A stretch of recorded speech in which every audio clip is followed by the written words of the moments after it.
우리 경제가 이른바 상저하고로 갈 수 있을지 중요한 길목에 서 있는데요. 정부가 연말까지 넉 달간 181조 원 금융 지원을 통해서 수출을 전력 지원합니다. 중국인 단체 관광객 본격 입국을 앞두고 관련 대책도 내놨는데요. 취재기자 연결해 알아봅니다. 이승은 기자.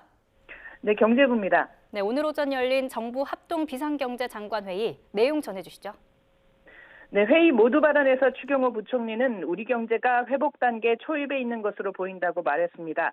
여름 휴가철인 지난달에도 수출 감소폭이 완화됐고 대중국 수출도 100억 달러를 넘어서 예상보다 양호하다고 말했습니다. 그러면서 4분기 중에는 수출이 플러스로 전환될 것으로 기대한다고 말했습니다.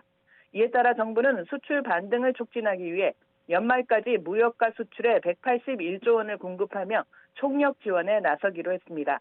기존 무역금융 잔액 157조 원에 수출금융 17조 4천억 원, 민간은행 수출 우대금융 5조 4천억 원 등을 저리융자와 보증 등으로 공급합니다. 주력 수출 산업 경쟁력 강화를 위해 LH 등 공공기관의 용인 반도체 국가산업단지 조성에 예비 타당성 조사 면제를 추진합니다. 이렇게 되면 산단 조성 기간이 5, 6개월 단축됩니다. 7개 국가 첨단 전략산업 특화단지 가운데 공공기관 예타 면제는 이번이 처음입니다.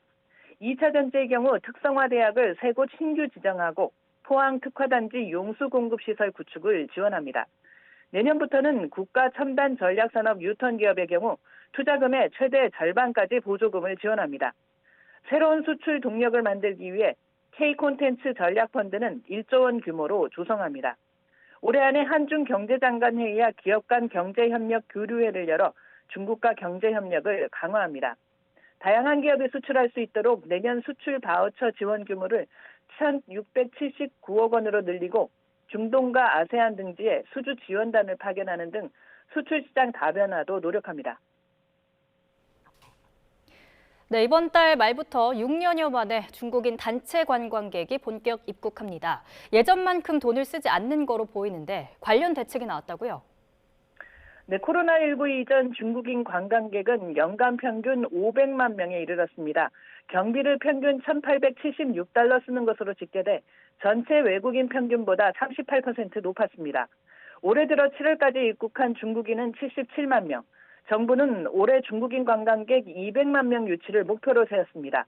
200만 명이 입국해 내수 소비 확대로 이어지면 GDP 성장에 0.16%포인트 기여하는 것으로 분석했습니다. 이에 따라 중국인 단체 관광객 대상 전자비자 발급 수수료 면제, 항공편과 크루즈 기항 확대, 모바일페이 가맹점 확대 등 각종 방안을 마련했습니다. 문제는 중국인의 여행 패턴이 달라지고 있다는 점입니다. 중국 경기 침체와 위안화 가치 절하, 단체 관광 퇴조 등이 영향을 미치고 있습니다.